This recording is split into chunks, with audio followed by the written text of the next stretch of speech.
Okay, shall we start? Wordley's going?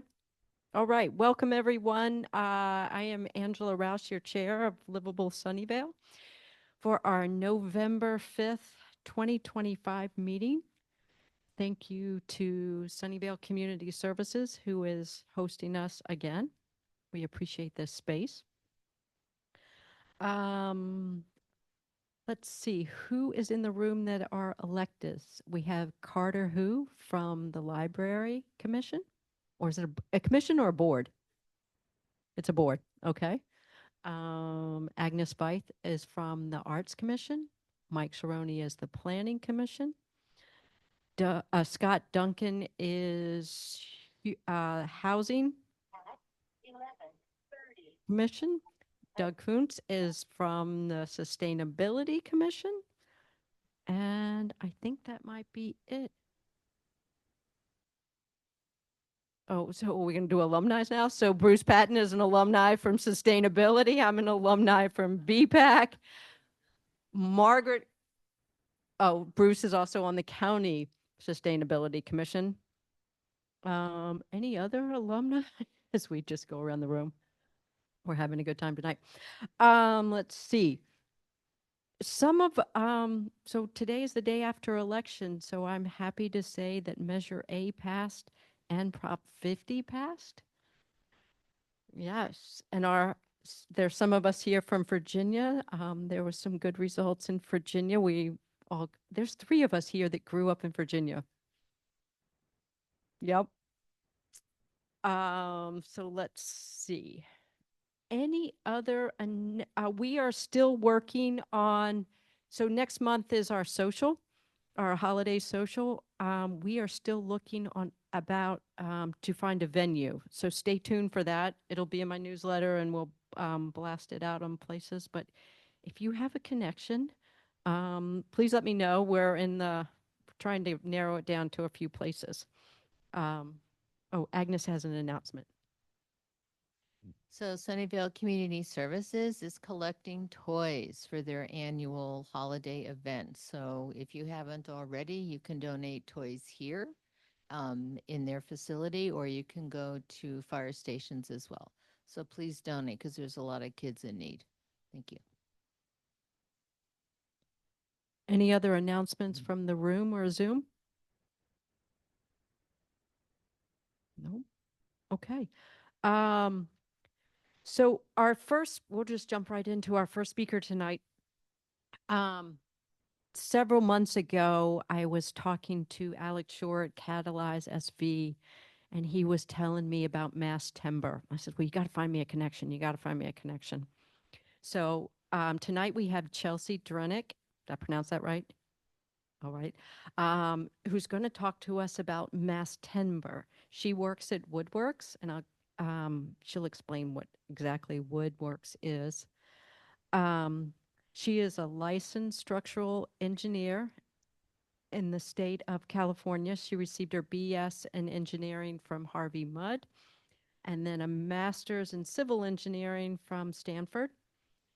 She is the Bay Area Regional Director for Woodworks, which is a nonprofit, and she helps project teams achieve successful wood buildings. And prior to Woodworks, she spent 9 years in structural design consulting, and she has been in residential, higher education, and retrofit of existing and historic structures.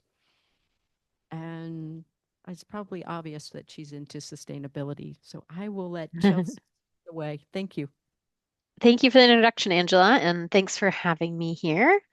Here, I'll share my slides. Oh, sharing is not turned on. It says you have to allow it. Cool. Awesome. Can you see my screen?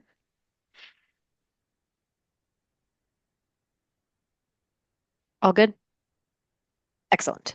All right. Well, thanks for having me. As Angela said, I'm Chelsea Drenick with Woodworks. So a bit more about Woodworks. So we are a not-for-profit organization dedicated to helping project teams design and construct wood buildings. So I do a lot of presentations, but our main focus is actually free project support.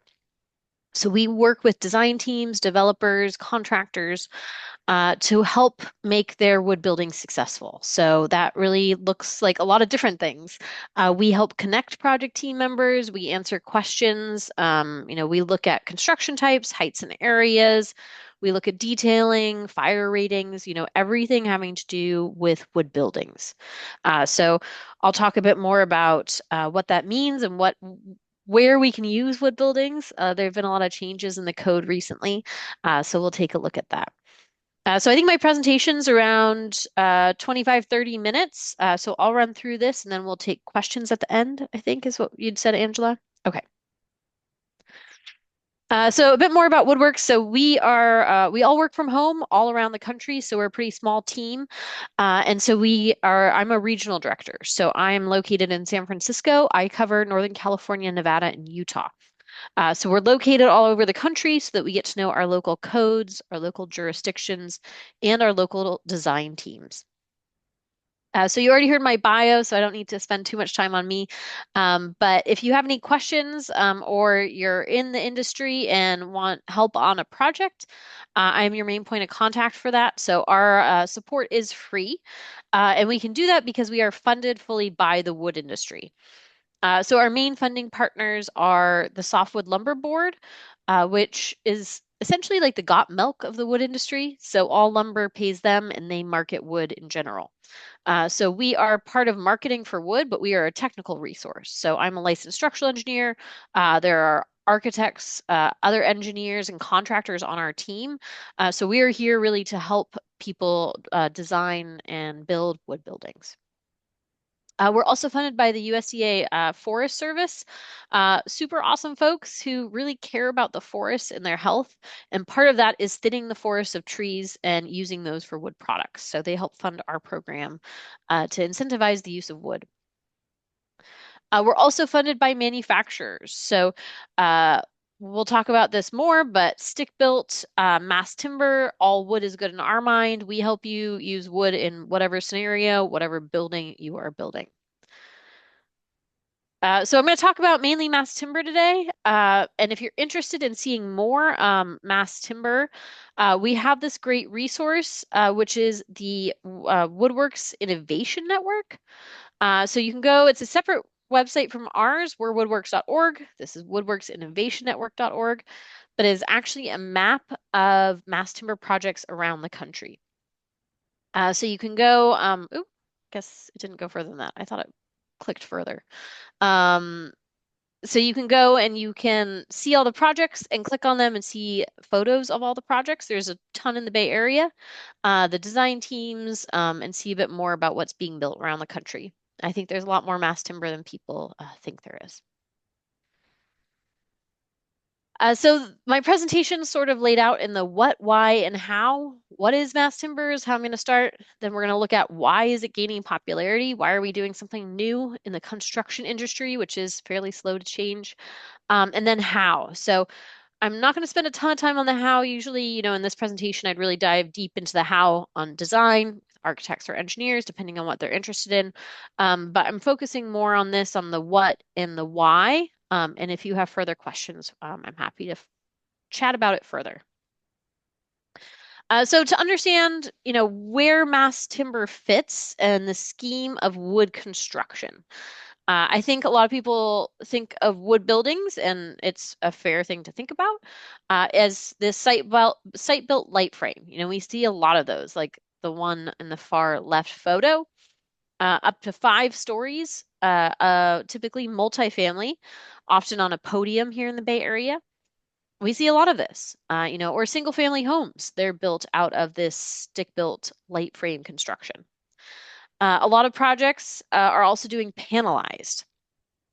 So we're basically taking those sticks, but we're making them into panels, either wall panels or floor cassettes, as they're called, and they're being installed on projects. So you'll see this around the Bay Area as well. You'll see truckloads of these wall panels coming to site being installed, truckloads of the floor cassettes. Another type of offsite wood construction is volumetric modular. So we call it volumetric because you're shipping a module. These are basically boxes. And it's taking prefabrication to the next level. So we are doing the walls and often the finishes, all the electrical and plumbing. So this is actually permitted and allowed through factory-built housing here in California, which is an alternate approach of permitting. And it's really actually taking off recently. So there's a lot of interest in this. We have resources on this as well. But really what I'm focusing on today is mass timber. So mass timber, we take those stick-built components. So here in the US, our commodity market is based on the 2x market, right? You can go to Home Depot, you can buy a 2x4, a 2x6. Mass timber, we're taking that 2x material and now we're gluing it together to make larger components, very similar to our historic heavy timber.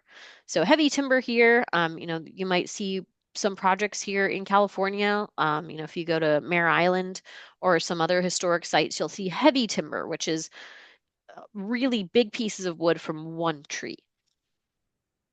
So that's hard to source. We don't want to cut down our old growth trees now. So mass timber, we can create those same sizes as heavy timber, but we're starting with these smaller pieces of wood. So we're starting with this 2x commodity lumber. We're gluing it together to create these large elements. I kind of like to look at all these options for wood construction because there's a lot of different ways to use wood. But today I'm really going to focus in on mass timber. So within mass timber, there's a lot of different products. Mass timber is kind of our umbrella term for these large pieces of wood that are other pieces of wood stuck together. The main products that are used, glulam makes up our beams and columns in these buildings. The patent for glulam was, I think, actually in 1902. So we've had glulam for a very long time. We use it with stick-built construction for longer beams, big spans, big windows. But now in these mass timber buildings, they're exposed as our beams and columns. So with glulam, we are taking that 2x product, we're gluing it together to now make a beam or column. And it's actually a very efficient use of material because you can use stronger material, top and bottom, for that beam, where you have the higher tension compression loads. Cross-laminated timber shown in the center is newer. I think it came to market 15 years ago or so. Here in the US, it came into the code in the 2015 IBC 2016 CBC though. So it's sort of newer to our codes. Cross-laminated timber, we're now basically taking those 2x material and we're making it into these very big panels. It's basically if plywood and a glulam had a baby, we have these giant panels. So they're up to 12 feet wide, 60 feet long, and they're typically in thicknesses where we call them implies. So each layer is a 2x layer. So 3-ply is about 4 inches thick, and 5-ply is almost 7 inches thick. So those are the most common pieces of CLT. So you can see it being installed there in the bottom, this giant panel that are typically used as the floor and roof in buildings, not so much in walls, particularly here in California, where we have seismic considerations. There is research and development and seismic with mass timber, but we're not quite there yet. So it's typically the floor and roof on buildings. Cross-laminated timber, as shown on the right, can also be made with structural composite lumber laminations. So this is a veneer product, basically giant plywood. You can go buy plywood from Home Depot in sheets. This is made plywood on a larger scale. So up to, 7 inches thick, maybe 12 feet wide, 60 feet long. Veneer products are kind of cool in how they're made. So veneer, you're actually peeling the tree of its layers and then gluing those pieces down. So we can use really small diameter trees and you use all of the tree for that product. Whereas with solid sawn, we're cutting out that 2x product. Not to say the rest of the wood is wasted, but it's not going to that product itself. So that was just a little intro on what I'm talking about here. So I want to show some different projects that are built mainly here in the Bay Area. So you can see mass timber integrated with our standard stick built. So Sacramento has a few multifamily projects.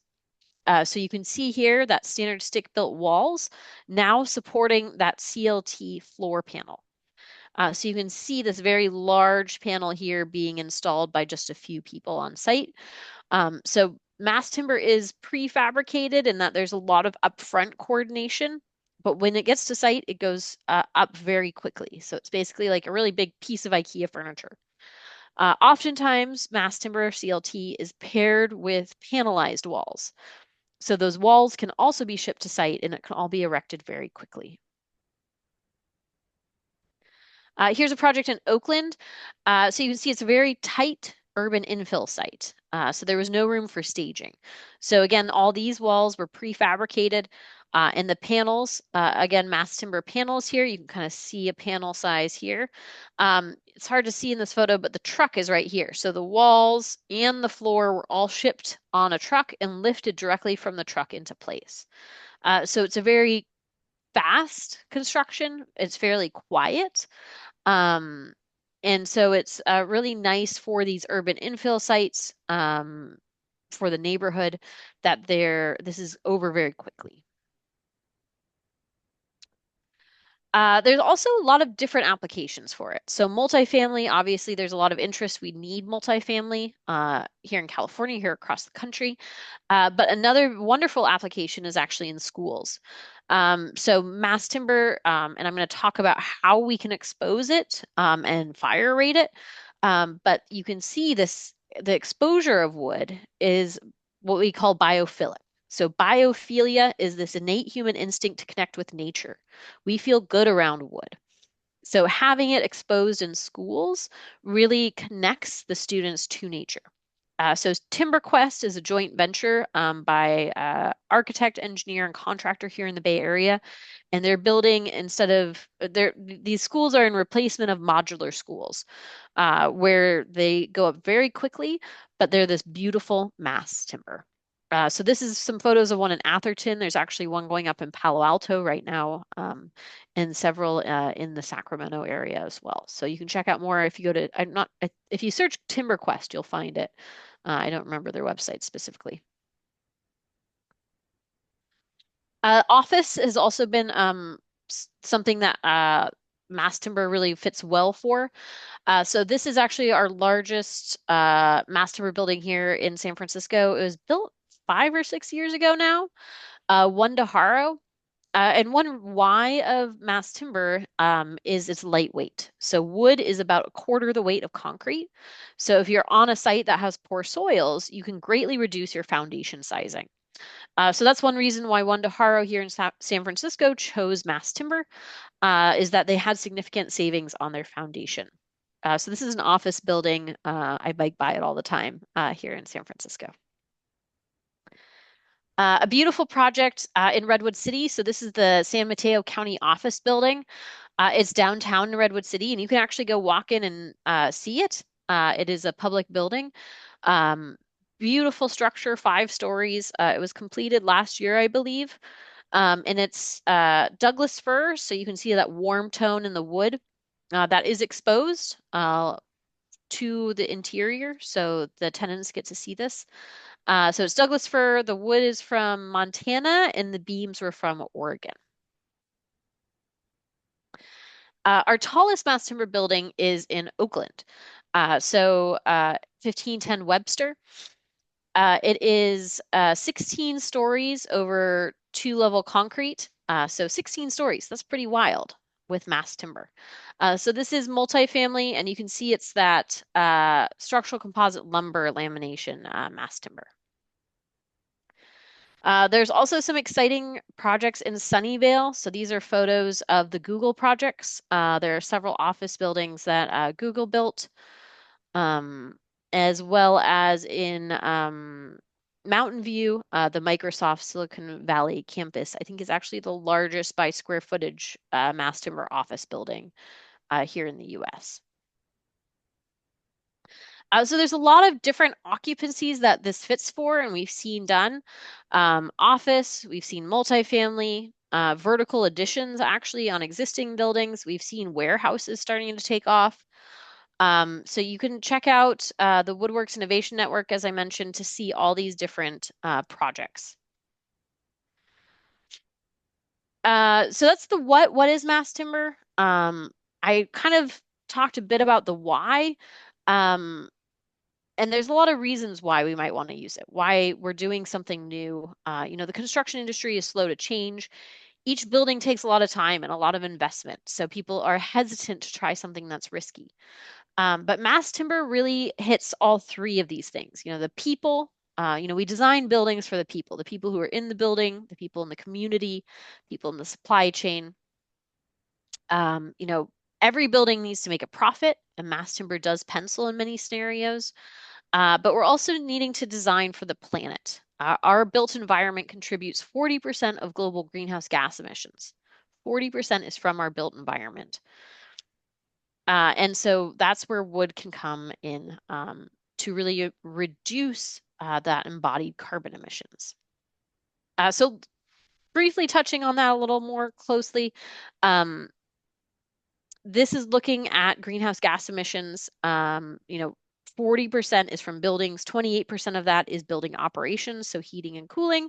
11% is embodied carbon emissions. So that's the CO2 that's released due to our materials and construction. Most of that is tied to steel and concrete, most of that being concrete. So wood can help because wood is actually 50% carbon, but that carbon that's in the wood is sequestered biogenic carbon. So it's carbon that the trees took out of the atmosphere and is now stored in our wood for the life of that building. So that's how we can reach net zero with wood and mass timber buildings because they are actually carbon sinks for the life of the building. I mentioned biophilia, this innate human instinct to connect with nature. People feel good in wood buildings, and there are studies that show that. We have linked on our website. And we have also done surveys of built projects.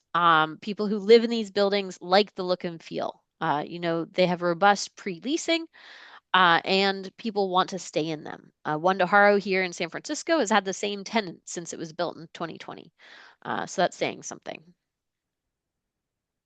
Otherwise, labor benefits.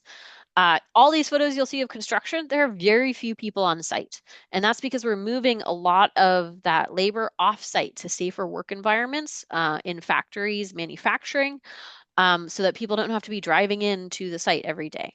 So we have very small crews on very safe construction sites.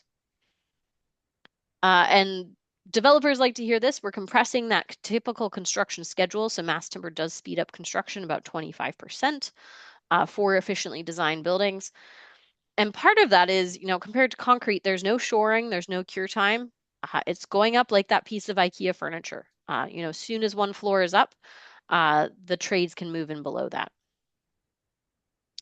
And one thing that we see is, we want to prefabricate other systems so that they can keep up with the speed of construction. So that's why we panelize walls, exterior facades. We're starting to see bathroom pods, MEP racks, more prefabrication to speed up that construction. So I went through these, the whys, fast, quiet construction sites that smell good. It smells like the forest. It's beautiful, it's lightweight, it's environmentally friendly. So there's a lot of whys for mass timber. All right, how am I doing on time? I have a little more time. Okay. So I don't have too many slides here on the how. I could talk about the how do we design mass timber all day. But one thing I want to spend some time on is fire design. So you've seen all these photos, this beautiful structure that we expose, but every building needs fire ratings, right? So we can actually get that from the exposed wood, which is amazing that we don't have to install gypboard. Like typically, in your standard home, like in the home I'm in right now, our fire rating comes from that gypboard, that sheetrock that's installed. Mass timber wood burns at a very predictable rate. So as it burns, it's forming this char layer, which prevents the rest of the wood from burning, keeping that interior cold so it can retain its structural properties. This is just an inherent property of wood. It's like when you drive through a forest after a fire, you still see all the trees standing. So we can use that to our advantage here. Wood is combustible, but it provides this fire rating when we have these large size elements. So that's one benefit of mass timber compared to our typical stick built, right? So stick built, when we have a bunch of 2x, before the fire protection's installed, it does catch on fire fairly quickly. So we see those massive construction site fires for stick built. But with mass timber, that fire resistance is there soon as it's built. You can also provide there are options in the code. We can add gypboard to the mass timber to provide that fire rating, but typically we'll want to expose it. So this is showing that CLT panel with that char depth. So we design our structure, say for a 1 hour fire rating, that's now this 1.5-inch char depth that's designed for our structural members. So it's really incredible that this floor panel that we're installing already has that fire rating already there. So where can we use mass timber? So I don't want to spend too much time on this, but this is what I talked to a lot of architects about is construction types. So when you design a building, we have to design it to the building code. And here in California, that's the California Building Code. So you have 5 different options with subcategories. And so type 1 and 2 are non-combustible construction types. So those are high-rise concrete and steel buildings. Type 3, 4, and 5 are where we see wood construction. So type 3 and 5 are our standard light frame. Type 4 is our new mass timber construction types. So there are new ones I'm going to introduce here. Before the new construction types, we were limited to 5 stories with residential. So that was for type 3 and 4 construction. But there are different code sections we can do where we can put it on that concrete podium, but we're always limited to 85 feet. So that's what we see. And that actually works pretty well with a lot of zoning, right? That 85 feet that we can fit 5 stories of residential on top of parking or commercial. So that's what we can do with light frame. You can use mass timber in these construction types that are there for wood already, but people wanted to go taller. We saw these tall mass timber buildings out of Europe. So fire testing was done in 2017 to prove the safety of mass timber. So what they did is they built these full-scale apartment buildings. They lit a fire, no sprinkler activation. They wanted to see if that fire would burn with a bunch of contents, if the fire would burn and go out on its own. So they let the fire burn. The contents of this apartment burned, but the fire eventually went out and the structure remained standing. So this showed even without sprinkler activation, mass timber is self-extinguishing because of that char layer that's formed. So these tests were very successful in 2017, and there were proposals to the code, and all of them passed. So these are the new construction types that allow up to 270 feet with mass timber. So that what project in Oakland is using these new construction types. Type 4A, our tallest option there on the far left, it does have to be fully encapsulated with non-combustible, so gypboard. But type 4B allows up to 12 stories fully exposed mass timber. We still have fire ratings, but we're meeting that with our mass timber. And type 4C allows 9 stories and 85 feet, has slightly lower fire ratings. So this is really exciting to allow us to take that speed of construction, this sustainability to new heights. So we're really hoping that we see more and more of these projects built. There are 13 projects that are already under construction using these new code provisions around the country. And we are actually supporting over 200 projects in design. So really hope we see more of this here in the coming years. And I think at this point, take any questions.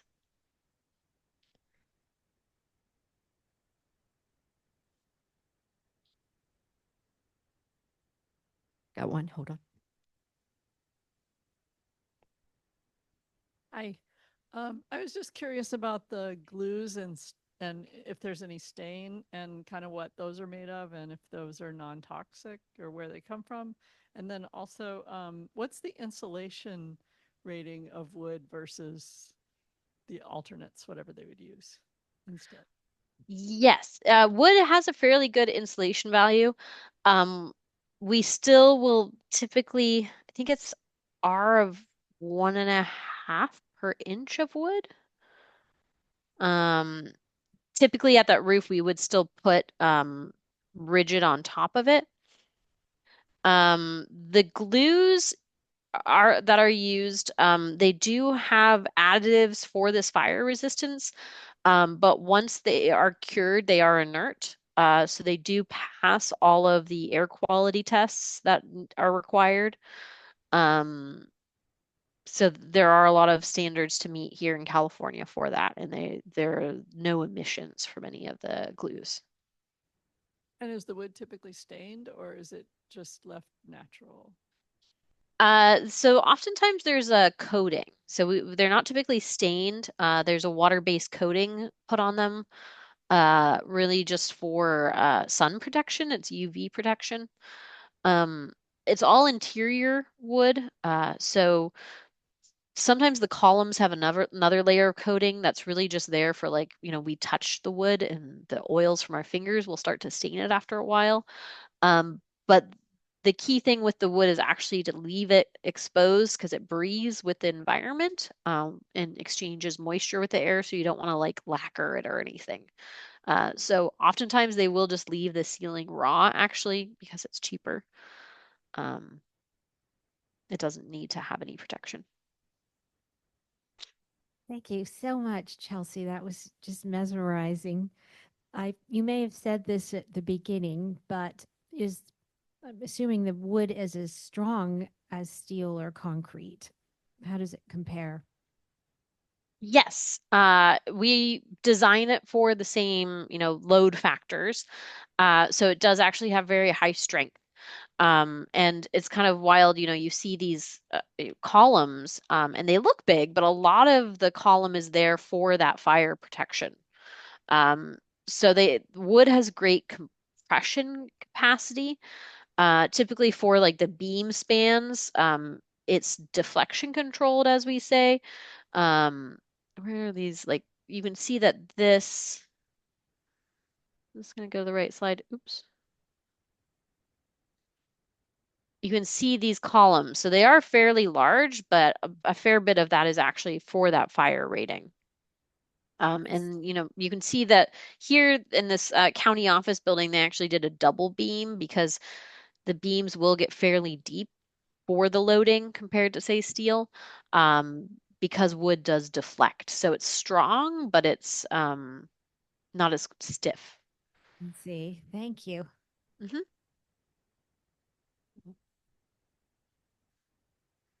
Hi.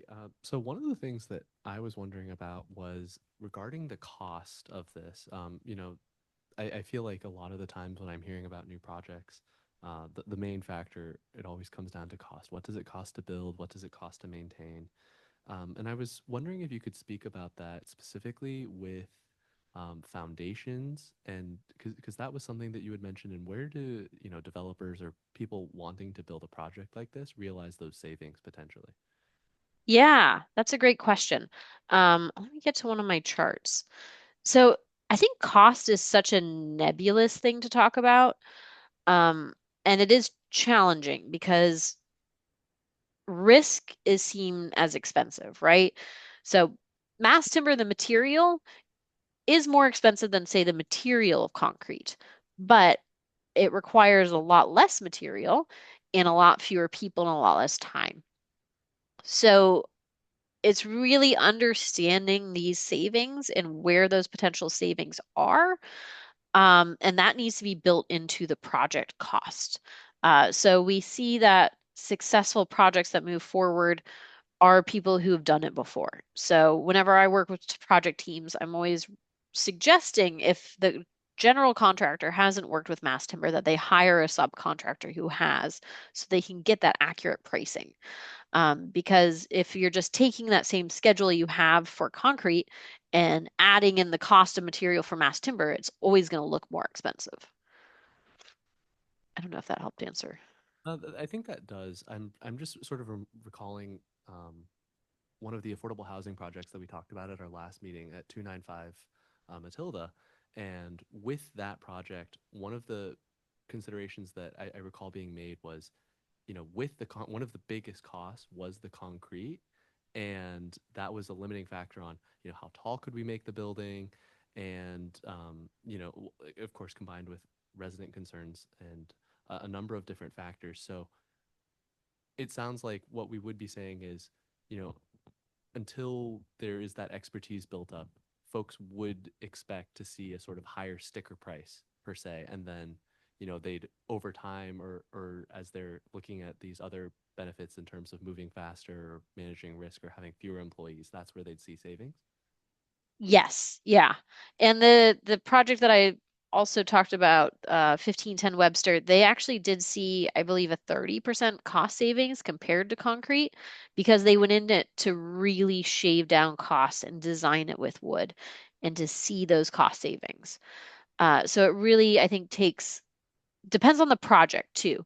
Like if you're comparing it to light frame wood is typically cheaper, but it just depends on which scale you're comparing it to. I see. Okay, that makes sense. Thank you. Mhm.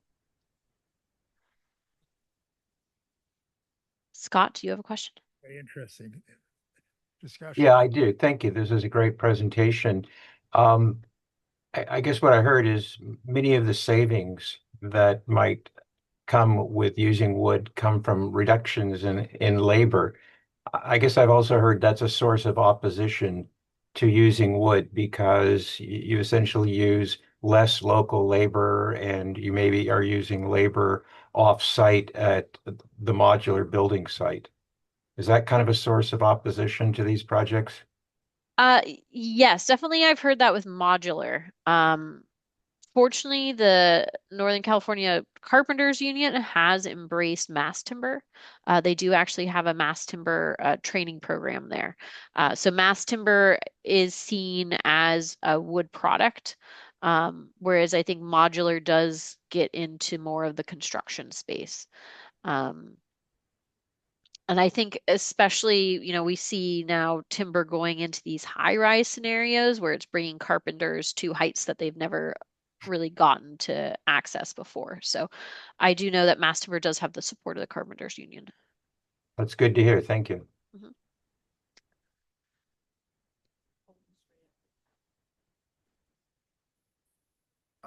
I wanted to ask what the uh, resiliency in earthquakes is with a building made this way compared to other ways, and how would you prove that?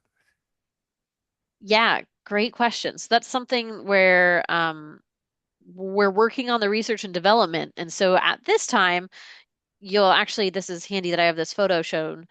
You'll see here in the corner, there's actually a steel braced frame. So most of these buildings are using seismic resistant systems that are steel concrete or our standard light frame wood if it's integrated with wood. So 1510 Webster in Oakland, you can see there's a concrete wall and a concrete core. So the seismic systems are code approved systems that have been in the code a long time. We are using CLT as the structural diaphragm, so to get the forces to that vertical system, but there has been significant testing to allow that to now be in the code.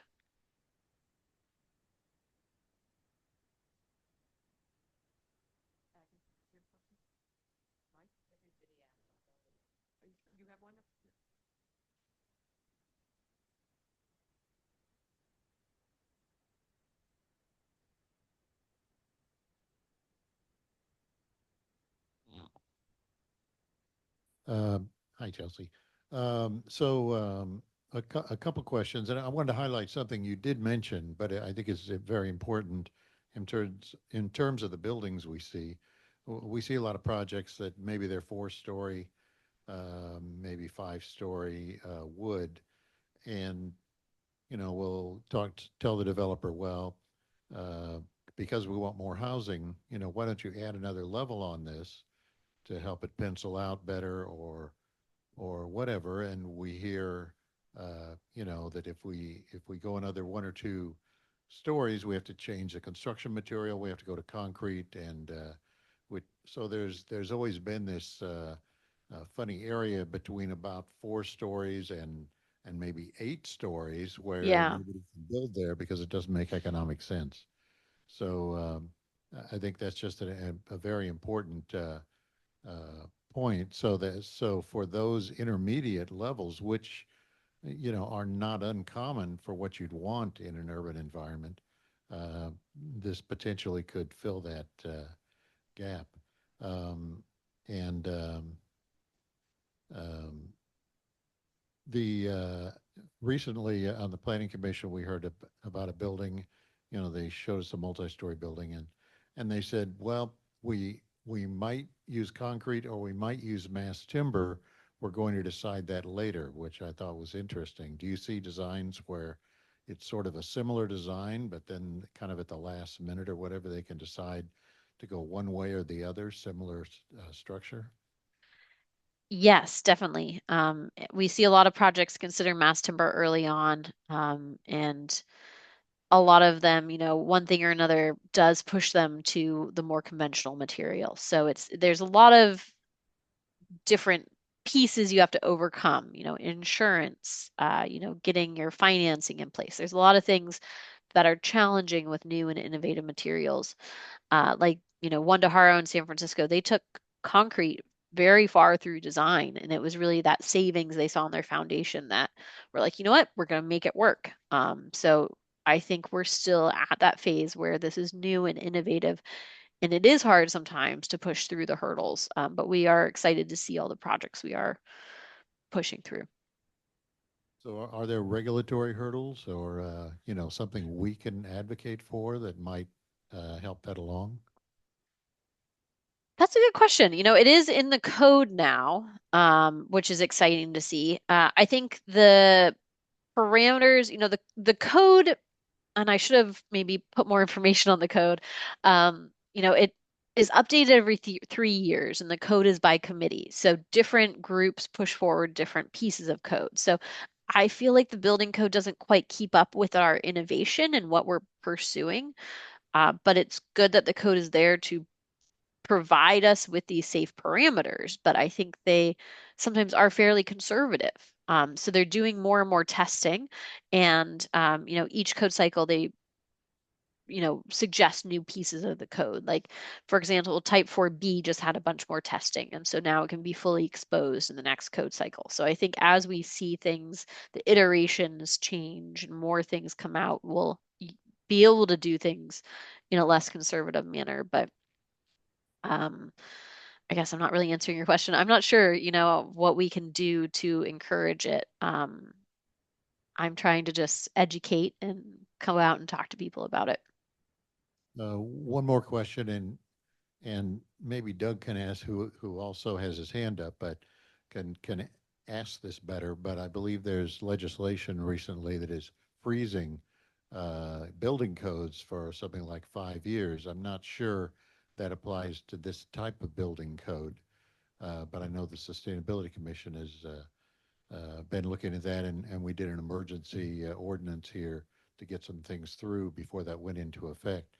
Do you see that as impacting, uh, you know, changes that might be needed for better acceptance of mass timber?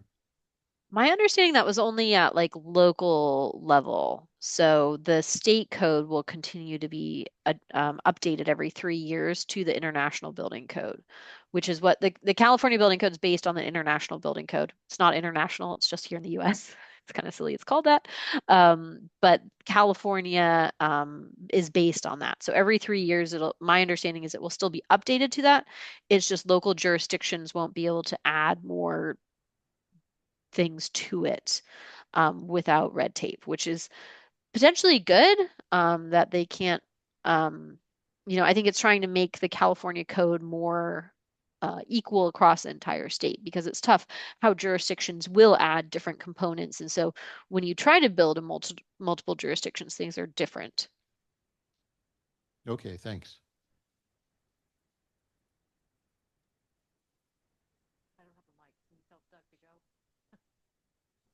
Go ahead, Doug. All right, thank you. Yeah, so just to Mike's point, yeah, the legislation that passed was, as Chelsea said, with respect to local reach codes, and so that's why we hustled through the reach code here in Sunnyvale with respect to electrification. But uh, turning to my questions, got a couple. So the first one's just super easy. On your slide that showed like the Gantt charts and compression of the timeline for putting something up, there was a term MEP, and I was just curious what that acronym meant. Yes, sorry, I hate it when people don't explain acronyms. That's mechanical, electrical, plumbing. All right.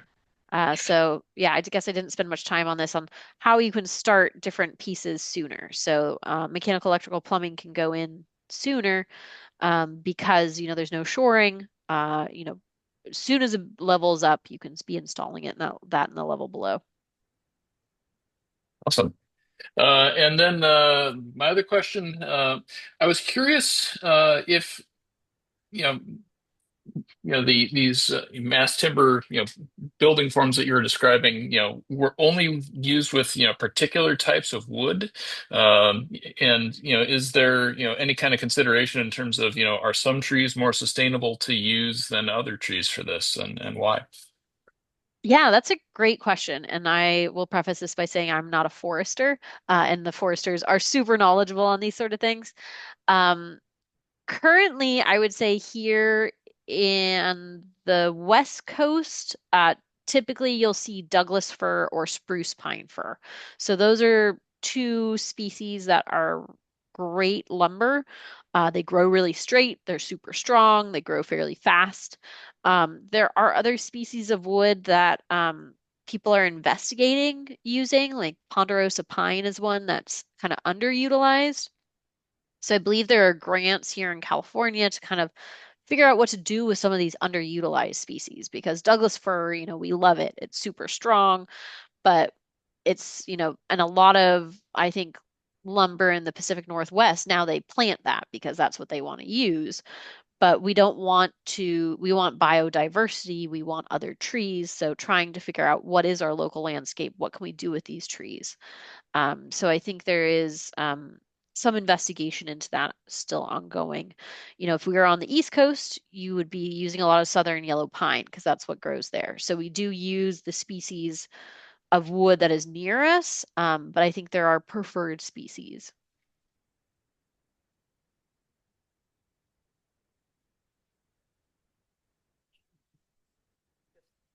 Anybody else? Questions? No? All right. Well, thank you, Chelsea, for your time and your educating us on this. It's fun to start to see things blossom, and I think that's the beauty of Livable Sunnyvale and small grassroots groups that start to say, okay, we need to start looking at this. Hello, planning department or housing or whoever. So yes, so thank you very much for your time. Thanks for having me. And I encourage you all to seek out and walk into a mass timber building. The county office building in Redwood City is a great one. It really is awe-inspiring to walk in and be like, okay, this is cool. Very good. Well, thank you and Yeah. have a good holiday. Thanks. Yeah. Bye.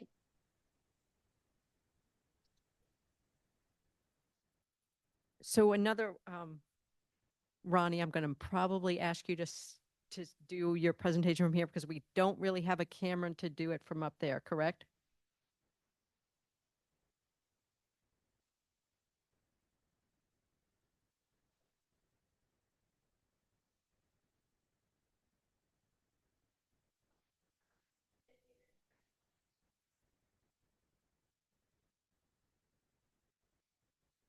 Okay. So while she's moving, so another one of the beautiful things about Livable Sunnyvale is Ronnie is a newer member of Livable Sunnyvale, and she sent me a note and said, "Hey, I have this idea. Could I do a short presentation?" And that's that's what we do here at Livable Sunnyvale. We engage. So I encourage any members here or any other outside people, if there's something that you see as something that we need to start educating our community about, please send me an email, Angela Roush at livablesunnyvale.org. So Ronnie actually is from Virginia. I grew up in Virginia, and here is also from Virginia. So it's just beautiful to see that we have some mid-Atlantic Southern roots here in the room. Anyway, so she's been in Sunnyvale for 13 years, and she's been advocating for the environment since high school. She is an instructor in the math department at De Anza, and I love this. She likes ones that are math phobic. My daughter had a teacher at Homestead who was like, "I can get you to love math." And there's not many teachers who will be like, "Take that on." So I applaud you for that. She serves as an organist at St. Peter's Episcopal Church in Redwood City. But tonight she's here on the capacity of chair of the Environmental Advocacy Committee for Santa Clara Valley Bird Alliance. And what she's going to talk about is a possible dark sky ordinance. So I will let you share your screen and take the mic. Thank you, Angela. Thank all of you for this opportunity. It's so nice to be here. As Angela said, I have lived here 13 years. One sec while I can't think and talk at the same time. Here we go.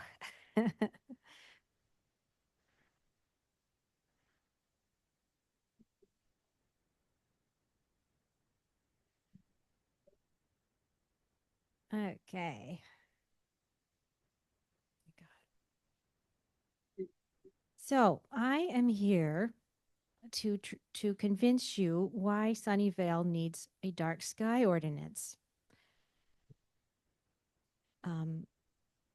This is what our night sky should look like. Oh, I should preface this with I started this when I moved to this condo complex 5 years ago, and there was a bright light shining through my living room window. You're all shaking your head because you've heard this story before. Okay. Okay. And the city couldn't do anything because the light was, even though it was half a mile away, it was in the office park area, and I was in the residential area. So eventually, with planning commission, I think something happened because that light's not there anymore. So thank you, planning commission, and everyone else who worked on my behalf. This is what our night sky should look like. I don't know if it ever will here in Sunnyvale because we're so developed. This is Sunnyvale here, and I'm going to looking for my red fuzzy ball, but I can't find it. Can you see my mouse move? Okay, so this is looking north. Here's the bay. I believe this is 101. Here's Sunnyvale. This is Twin Creeks Sports Complex. This bright. And over here is Topgolf, which we all know when we drive on 237. So it's a big soupy mess of light. And so there's got to be something we can do. This is my neighborhood last night at 8 p.m.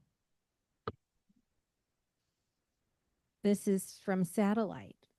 So even though the bird migration, the fall migration is over, we still have 5,000 birds flying over us every night.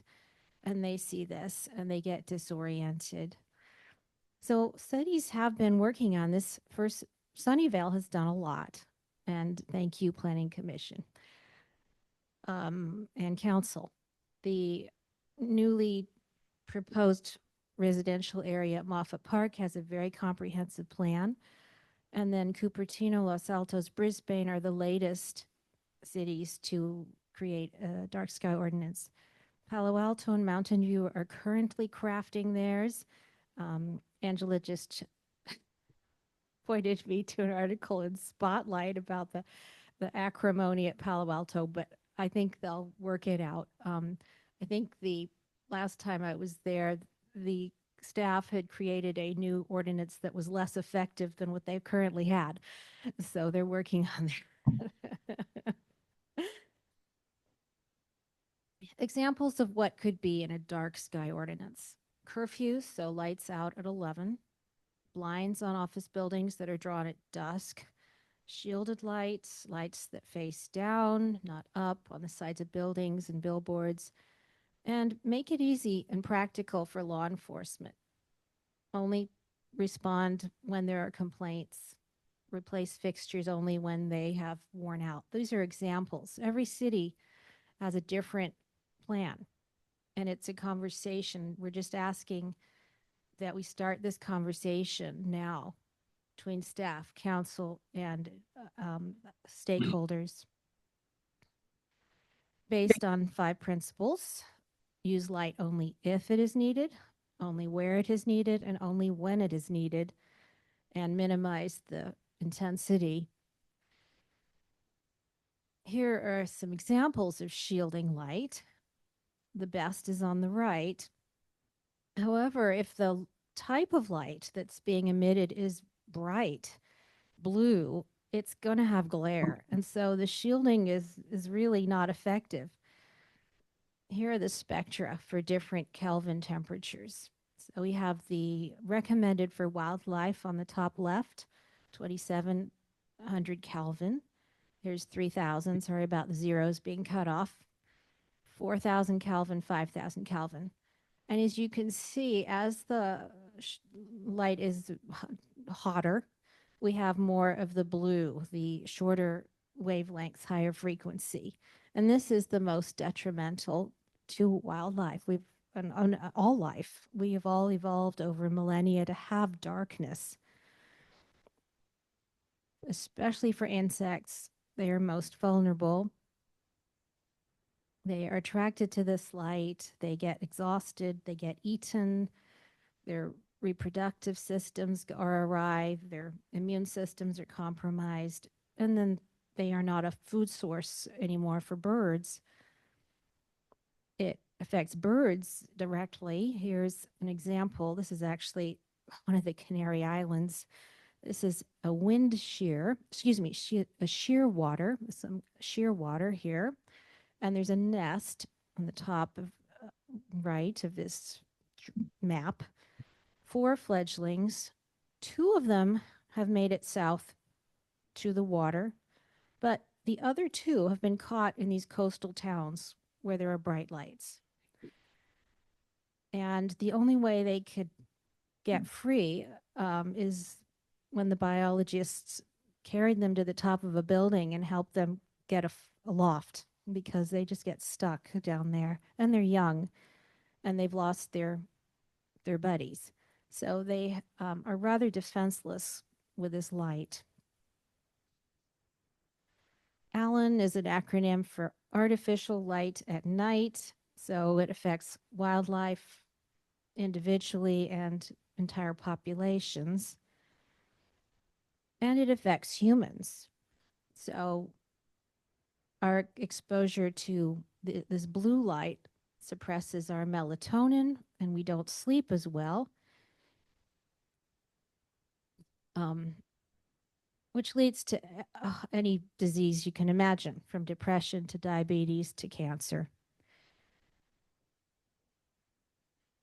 And I think one of the problems that Palo Alto is having, because I was there, their last council meeting when they talked about this, was, crime. They have a homeless population that's on their creek, and we were advocating for no light near the creek because that's where the most wildlife is. When you have bright lights, it actually doesn't help if they're too bright. The light shines into our eyes and constricts our pupils, which leads not only to blinding, it's not only hard to see, but it also is hard to adjust to the low light conditions. So in this picture here, there's someone lurking in the shadows, but you cannot see that person. And now you can. So here's the person that you could not see before. And where I live off of Evelyn, we have very bright lights in our parking structures, and we still have had cars stolen at gunpoint. You know, it doesn't seem to deter crime, and studies have shown that too. So that's why we need a dark sky ordinance, just to start a thoughtful conversation. It's been on the back burner for nearly 10 years. It was never funded.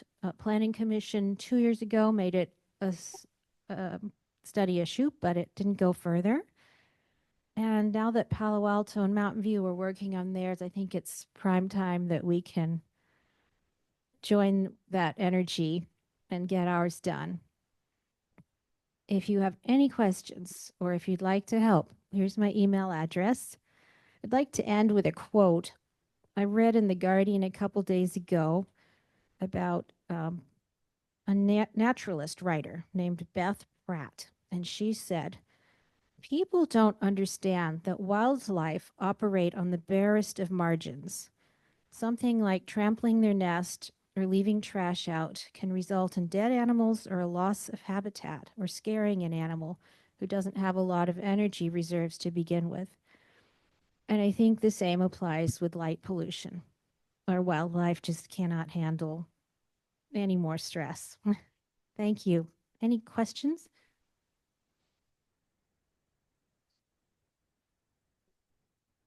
Have you had any conversations with city council to kind of get a feel for what they think about this?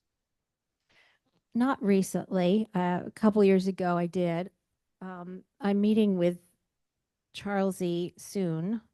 I did go to try to meet the mayor last Friday, but he didn't show up at the bean scene, so I'll try again. I didn't may have an appointment. Maybe that's why. Maybe that's why. I bet that's it. Yeah. Thank you. Yeah.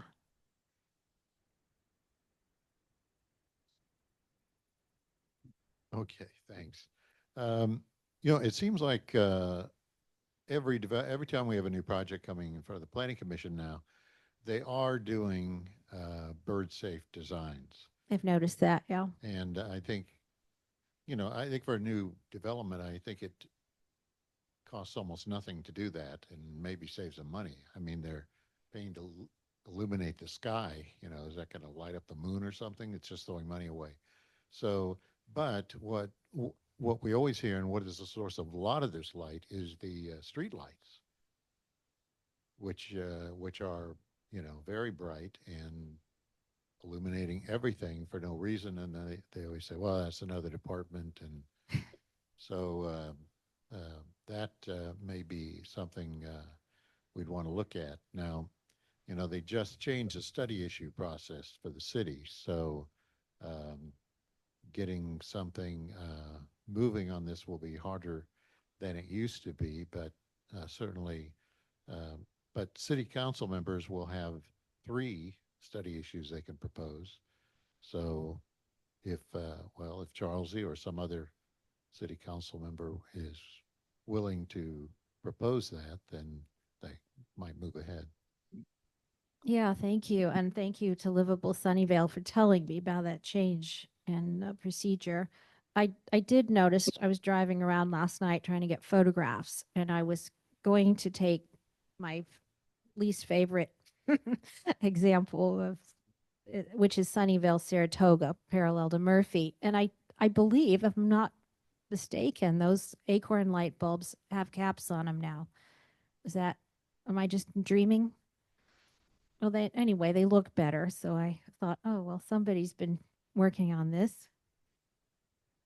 I have a question about renovations. So we had a neighbor who recently, totally redid their house, and they have these really bright lights on the front porch on either side, like just these bars, and it's sort of shocking. I think it looks terrible, but I'm wondering if there's anything in the permitting process that is or could be done, because you mentioned that, you know, these bigger buildings, they're getting asked, but I don't know if there's anything in right, in the residential. Well, I did find this from operating standards 19.42.050 lights restrictions. Lights, spotlights, floodlights, reflectors, and other means of illumination shall be shielded or equipped with special lenses in a way in such a manner as to prevent any glare or direct illumination on any public street or other property. So if that were enforced, we wouldn't have any problems at all. This is Sunnyvale. But I've never heard of this being enforced. So you were mentioned that cities that surround us are working on the same issue. Is there any movement to get all the cities to agree on how to do this the same way so that we really do have dark skies? County of Santa Clara gave up on us, I think, when Simidian left. So we'll try again. But right now, they have bigger priorities. It's kind of like when I come to Sunnyvale City Council meetings in January, and, there are all these issues for the homeless. And yeah, they actually are more important than bright lights. So there are, there are things that are more important than this.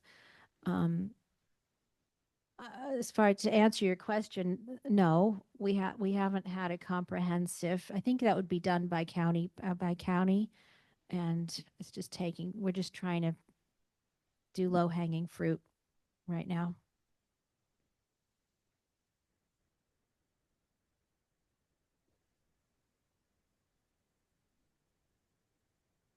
So Margaret, and then Doug online, please. Oh, Ronnie, could you talk about some of the neighboring cities, what has been done? They're They're all all variations. variations. You have to like mute your computer. There we go. Sorry, folks. They're all variations on that list I showed you: curfews, shielding rules. I don't have specifics on each city, but light trespass, if your light is going over the fence onto someone else's yard, that could be enforced. So there are lots of exceptions. For example, if someone's having a party or a business event, then you have an exception for that amount of time. Christmas lights are an exception. So there are all kinds of exceptions, especially for security. If people insist on having lights for security, really the city can't do much. But I don't have specifics off the top of my head, Margaret. Sorry. Doug. Great. Thank you for the presentation. This was really interesting. My question is kind of related to the question that Agnes asked a minute ago, but I've got a slightly different spin on it. So just for context, a few minutes ago during the mass timber presentation, we talked about local reach codes. And Sunnyvale, for example, adopted an pro-electrification reach code that promoted, zero emission, building construction.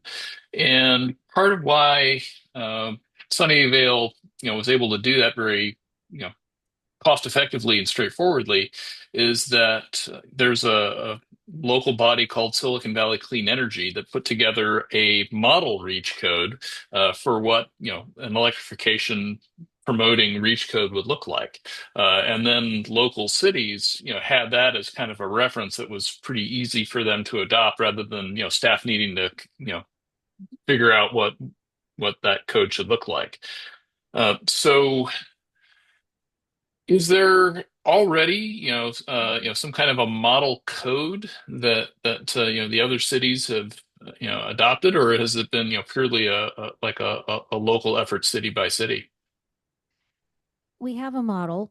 Sierra Club, Loma Prieta, and Bird Alliance created a model, Dark Sky Ordinance, and we're happy to share it. Although we tell people that Brisbane's ordinance is actually just as good or better. So, yeah, we have that. As far as a reach code, I don't think we've gotten enough inertia to do that. Yeah. Well, reach I'm codes get happy to. into energy efficiency and some stuff like that probably doesn't apply. So it was just the fact that having some kind of a model ordinance. We have that. Yes. I'm Yeah. happy to Okay. share it with you.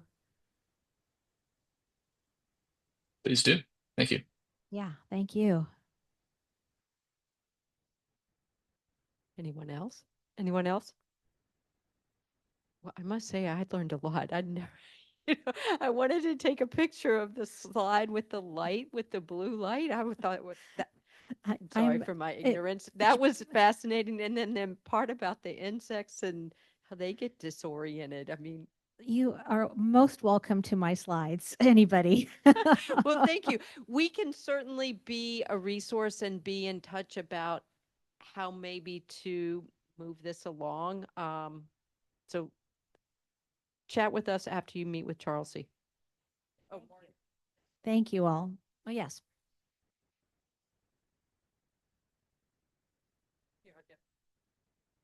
I go below before the city council on the oddest things. I mean, I really do. And yeah, right. And they roll their eyes when they see me coming. But that doesn't matter because they still hear you and you're putting the seed in there. And I mean, I think this is really important. Thank you. Let me tell. I mean, the homeless people are important. Yeah. But this kind of thing is really important. Thank you for saying that. I have been the lone voice at city council, not last year. Last year I took a break, but the previous 2 years, I, told them my story and, wore my heart on my sleeve over this. And I think at this point I need people. Linda Sell said we need 100 people to make this work. I think if we get 50, I think they'll listen. So that's our goal, 50 people. Well, don't give up. I've been yelling about Fremont Avenue since 1985, and it still is ugly. In fact, it's worse. We have a little contingent from Homestead High School. We have the Girl Scouts. We have, of course, Audubon and Sierra Club. We have the student Silicon Valley Youth Climate, maybe. So we're getting it together, and that's why I'm here to ask you to join us. All right. Well, thank you for coming. And thank you for saying I'm a new member. Please let me do a presentation. Thank you. Yeah. Our next, just put just so Paulina, our attendance membership person, knows exactly who was here. We are going to move into, so at Livable Sunnyvale, we are a 501c3. Yes. Yes.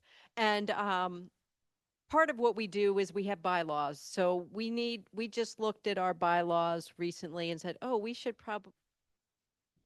probably look at these and clean them up just a bit. So Doug's going to show us some of the small changes that we're looking to make, and we're going to vote on them after each bylaw. Don't worry, there's not a lot.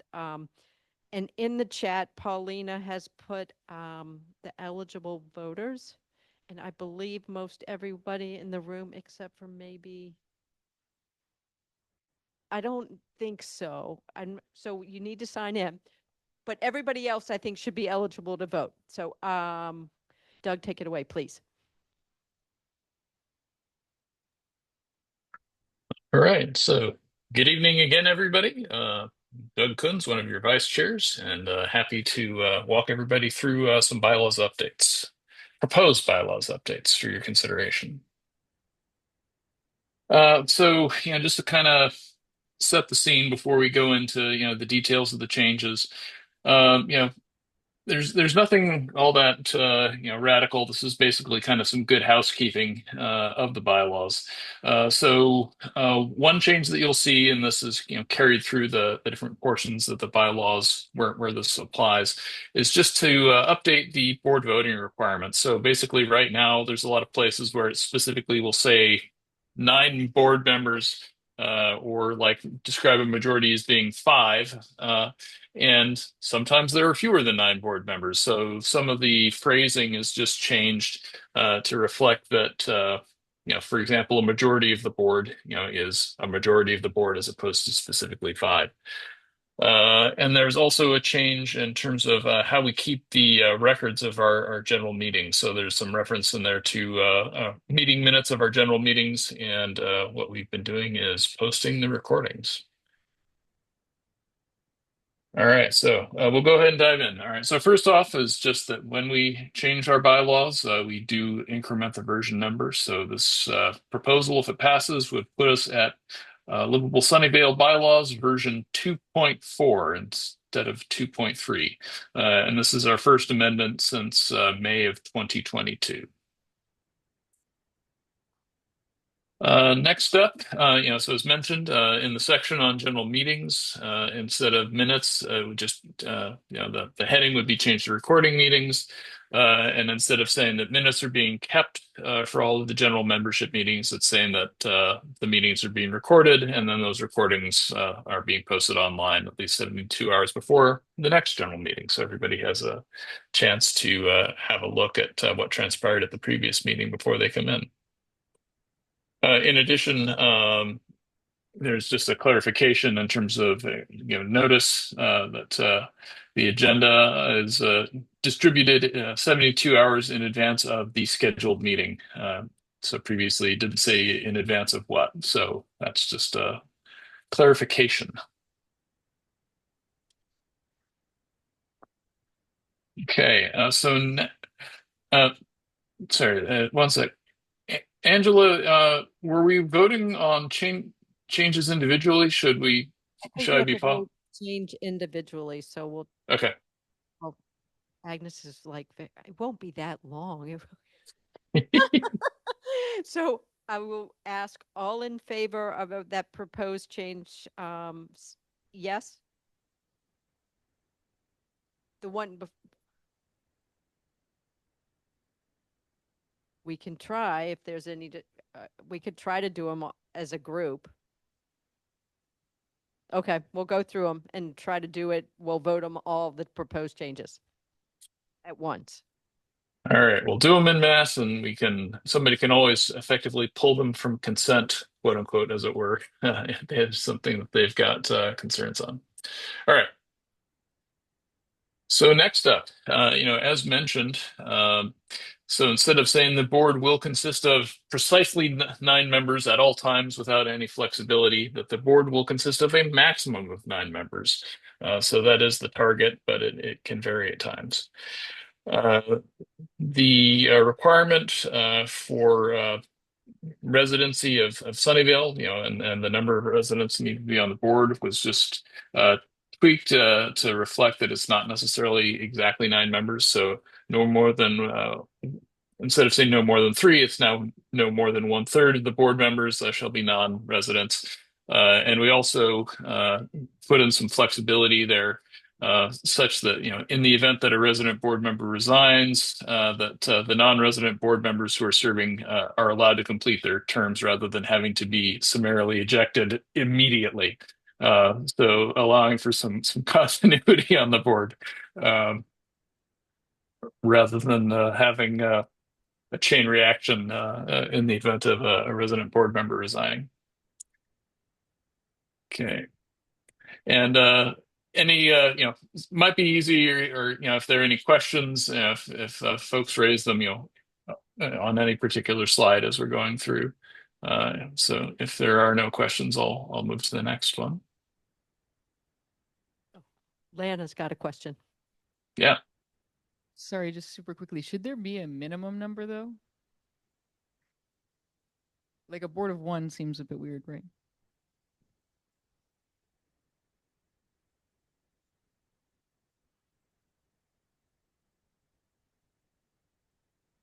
That's a good question. How does it work? Like when we have elections, is it just because only 7, like, are there only 7 board members because only 7 people ran? Or how do people? get Yes, on? usually. Okay. So, and it's, we have terms. So each board member has a term and we staggered them. So when we have elections every usually May.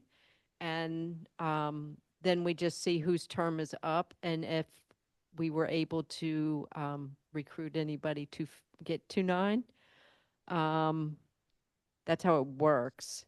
I don't think there is a minimum, if we've ever said there must be a minimum of so many members.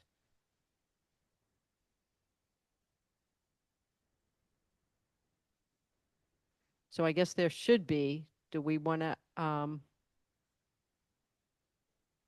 What I'd propose, I do think that is worth discussing. I think that with the changes that we're stepping through tonight, hopefully they all seem straightforward and something that can go ahead and go through.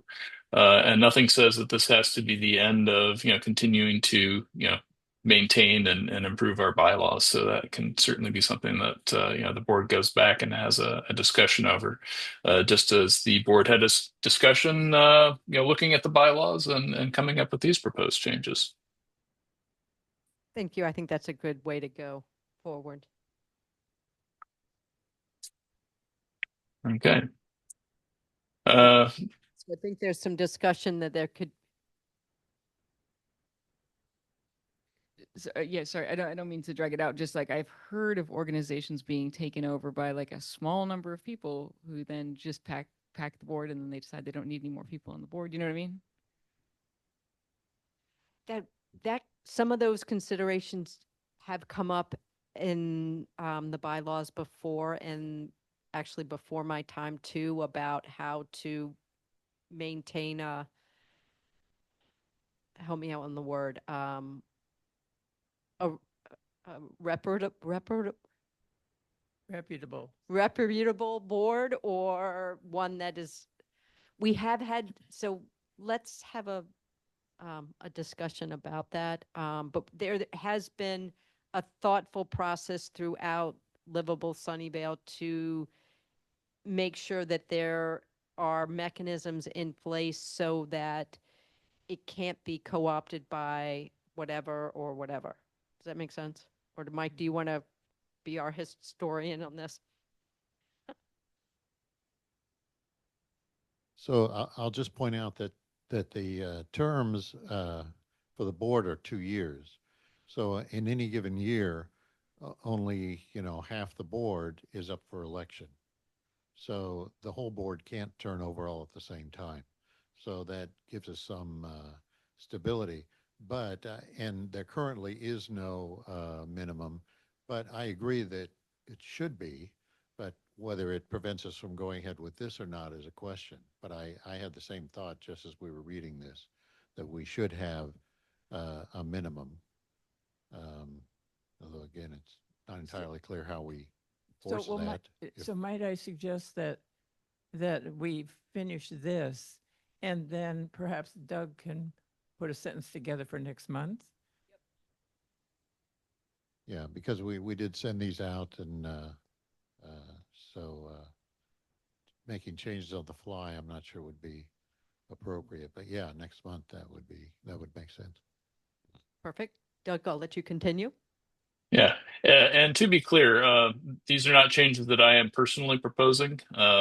They were discussed by the entire board, and I'm simply the person who volunteered to present the slides. All right. So next up, meetings of the board. Here are the changes that we're saying that the board meetings are included on the Livable Sunnyvale online calendar, and that a quorum is a majority of the elected board members. So really, the update in terms of not having the hard cap of or sorry, hard definition of 9 people on the board, and then some flexibility in terms of the notice, the way that the board members are notified of the meetings, just to reflect our current practice.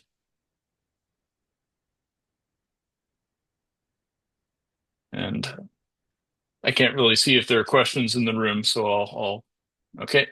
I see Angela shaking her head no. Okay, so the next slide. So we're defining, in this case, the secretary. So as mentioned previously, we're not circulating minutes for the general meetings, only for the board meetings. And so, for the general meetings, we're posting the recording. So here, this is just updating the secretary's job description, just to say that they're preparing and disseminating minutes for just the board meetings. Questions on this change? No? Okay. Next up, in our rapid response section, under the board's responsibilities, so there was a reference there to like a committee for rapid response, and in this case, changing it to saying that it's the chair of Livable Sunnyvale or the chair's designee reports on rapid response decisions that were made by the board. Any questions on this change? Okay. All right, so removal from the board. So for this section, first off, the board can vote to remove one of its own members. And so here we changed it from saying that the other 8 members have to vote to eject that person, to just saying that it's all of the other members that have to vote to eject that person from the board. And then the automatic removal for non-attendance is changed from 5 to the majority of the board members. In this case, that particular clause is allowing the board to countermand an automatic resignation from somebody who hadn't come to meetings. Questions on this one? No? All right, and this one, looks like there was a typo and an error that was in the email that was sent out to board members, to Livable Sunnyvale members about the bylaws change. So in fact, there is no change, and I'm sure that people who are looking forward to seeing MBY and MM members in the bylaws, we're going to have to find another way to be creative other than our spelling. So no change here. And hopefully no questions on this. All right, and that is the last of the proposed bylaws changes. So I move that we accept all the bylaw changes. Second by Ann Yudlowski. And all in favor of yes? Okay. Angus, you voting yes on the bylaw changes? Okay. And then everybody, Paulina's watching everyone online, and I'm watching everybody in the room. Everybody in the room has raised their hand, yes. Are there any no's? I don't see any no's and any people abstaining. Okay, I think we're done with that. So the last thing I have to say is our bylaw, I mean, not our rapid response slide. So can I share my screen? Oh, wait a second. Where did that slide go? Hold on. So this past month, we have one of the letters we wrote was the Mid-Penn endorsement letter. So at our last meeting, we endorsed Mid-Penn's 295 South Matilda project. And we wrote a letter for that. And there's the link to the letter. I will send that out later on too. And also we got a request from Caltrain to write a letter for them to get a Caltrain energy storage project grant. So those were the two letters that we sent out this month. What?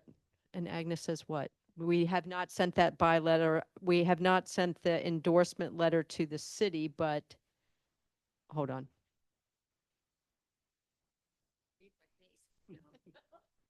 First, I have the fish face, then I have the other face. We have written, as Angela said, the letter endorsing Mid-Penn's build, but we have not yet sent it because we thought it was going to the Planning Commission in a shorter period of time than it actually is. So we will send it before it goes to the Planning Commission, copy Mid-Penn, and also copy City Council. But we don't want to send it in advance because we're afraid they'll forget what we sent. So there we go.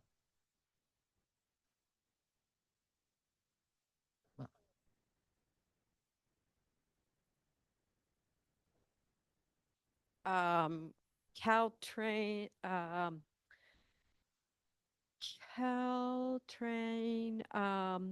was applying for a California Energy Commission's electric program investment charge program to try to get, let's see. Caltrain's electrified system runs on 100% renewable energy and currently sends about 23% of the energy it consumes back to the grid through regenerative braking. So they're applying for a grant, and someone from their community affairs specialist asked us if we would support that grant. So many times the city of Sunnyvale will also ask us for different things because they're applying for a grant. Could they just have a grassroots organization say they support it, so it gives them better credence to get that grant? So I will send that out too of what we were doing because that's going to go out tonight. Is there any other business from the room or on Zoom? And let me get my Zoom camera back up. I don't see anything. Margaret has her hand up, but maybe that was from voting. No, I have an announcement about an event this Sunday. I wasn't quick enough to jump in at the beginning of the meeting. I've organized a presentation about the genocide in Gaza and the situation in Palestine. Actually, this talk is supposed to focus on the West Bank. We're 2 years into a genocide. And for those of you who say, well, I don't really know that much about like Israel-Palestine stuff, this is an introductory talk. So you're all invited. It's this Sunday at the Congregational Community Church of Sunnyvale at 1:45 p.m. And I've dropped in a image with the flyer into the Zoom chat for those of you who are on Zoom. Thank you. Thank you. Any other announcements or updates or news? Okay, that's it. I don't have my bell. So thank you. The meeting is ended.